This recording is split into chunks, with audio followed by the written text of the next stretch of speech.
हम माँ बाप को नौकर समझते हैं, जब चले जाएं फिर कदर होती।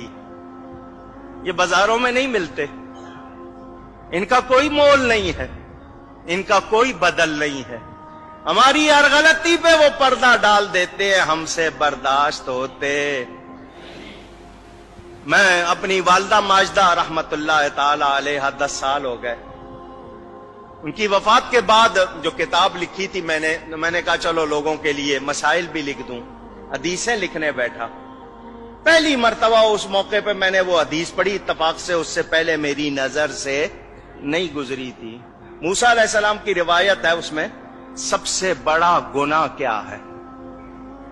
सबसे बड़ा हम समझते हैं किसी को कत्ल कर देना, गीबत कर देना, ज़िना कर लेना, शराब पी लेना है, हम तो इसको समझते हैं। उस हदीस में था सबसे बड़ा गुनाह ये है माँ बाप बुलाएं और मैं कह दूं मेरे पास टाइम नहीं है, ये सबसे बड़ा गुनाह। और हमने ये कितनी बार किया होगा? हम तो ऑर्डर चलाते, मां को कह देंगे सुबह इतने बजे मुझे नाश्ता चाहिए, मेरे कपड़े चाहिए, मेरे दोस्त आ रहे हैं, ये पकना चाहिए। मां ये नौकर है।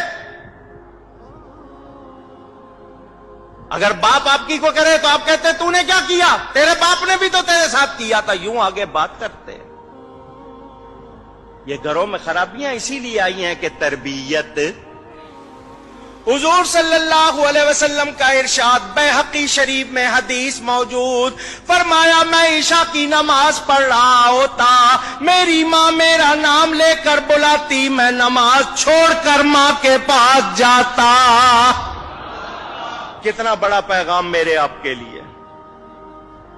मूसा अलैहिस्सलाम मिजाज में तेजी थी, ऊंची बोल लेते थे।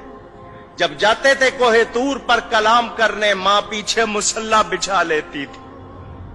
या अल्लाह मेरे मूसा के मिजाज में तेजी है, बात करते हुए आवाज ऊंची हो जाए तो माफ कर देना। नबी थे वो, मासूम। मां होती है, दुआ कर रही है, मां का इंतकाल हो गया।